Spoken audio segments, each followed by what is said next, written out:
Sino ba talaga ang mas malakas ang tama sa dalawa? Ito po bang si General Nicolas Torre o itong si Kingdom of Jesus Christ Pastor o Founder Pastor Apollo Kibuloy? Para sa akin, mas malakas ang tama ito ni General Torre. Bakit kanyo? May bit-bit ng warrant of arrest at search warrant si General Torre para halughugin ang compound ng KOJC para hulihin itong nagtatagong si Pastor Kibuloy. Now, marami pong pagbabatikos ang natatanggap ni General Torre sa ginawa niyang pag-rape. Dahil hindi daw makatao, marahas, at lalong-lalo na po, ito yung may naiulat na nasawi na miyembro ng KOJC. Nakikirami po ako sa mga naulila kung sino po yung nasawi. Nakikirami. Balik tayo doon sa issue ng pag-rape. Mali po ba na rape ang ginawa ni General Torre? Hindi. Opinion ko lamang po ito. Wala akong pakialam kung ano po masasabihin niyo. Basta ito yung opinion ko lamang. Para sa akin, ginagawa lamang po ang tama ni General Torre. Kung ano man yung na kanyang bit-bit na warrant of arrest at search warrant, ay yun ang dapat i-implementa bilang isang alagad ng batas. Now, kung talagang anak ng Diyos si Pastor Kibuloy, gusto ba ng Diyos na may mamatay, na may magulong nangyayari sa compound ng KOJC? Dapat alam niya ni Pastor Kibuloy. Bakit hahayaan niya na magkagulo sa loob ng compound ng KOJC?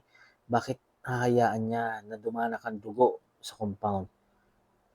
Kung talagang mahal niya ang miyembro ng KOJC, ang mga miyembro ng KOJC, dapat lumabas na po siya, humarap sa tao. At kung talagang inosente siya, gaya ng sinasabi na wala siyang ginawang kasalanan, harapin niya po ang kaso sa korte at doon lamang mapapatunayan kung siya ay may nagawang pagkakamali o wala.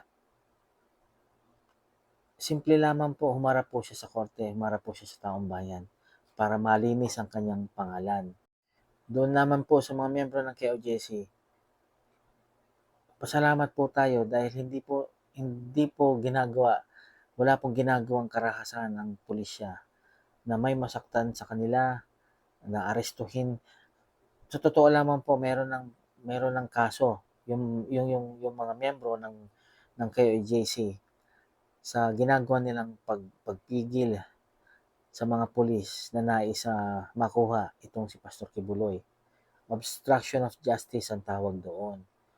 Sana po paliwanagan na lamang po ni Pastor Kibuloy ang kanyang mga miyembro na kung maaari po ay sila magsiuwian na, mag-gather po sa kanilang mga tahanan at makasama ang mga pamilya upang sa ganun ay matapos na po itong gulo.